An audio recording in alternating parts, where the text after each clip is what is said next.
One TV Patrol. Usami City Hall magsaulog sa 124th Civil Service Month.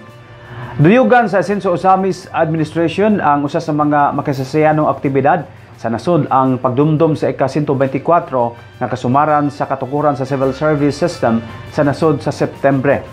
Matag Septembre, gidumdum sa kagamhanan ang anibersaryo sa Civil Service Commission gumikan kay September 19, 1900. Natukod ang buhatan nga maoy midubala og nagbantay sa mga empleyado sa gobyerno. Sa pag-establisar sa buhatan gitawag kini og Civil Service Board, nahimong Civil Service Bureau o karon gitawag na nga Civil Service Commission.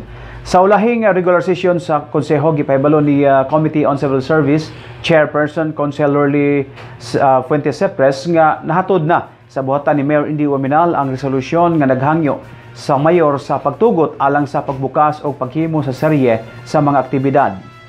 Matud pa ni Councilor Cepres nga karong September 3 Lunes mao ang gitak ng opening sa 124th Civil Service Month dungan sa flag raising ceremony nga regular himuon sa mga empleyado sa City Hall matag unang Lunes sa bulan. Ato pong tan-awon kung pananglit ma-approve, but right now nag-submit na mi og kaning proposal dito kang mayor waiting for approval. Okay, that would be on September 2 in observance of the Civil Service Month. Pero Yes. ang kaning atong gisugutan is September 3 pamampod, the following day.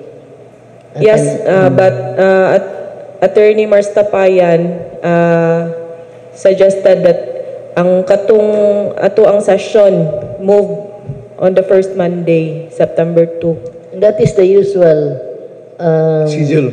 schedule nato. That is the usual schedule nato. Every first Monday after the flag ceremony, we have Okay. we have to conduct our session. So siguro Madam Chair, ma-delayed lang tingali atong session ana kay possible na pamantay Mr. and Miss Civil Service if approved. One TV Patrol.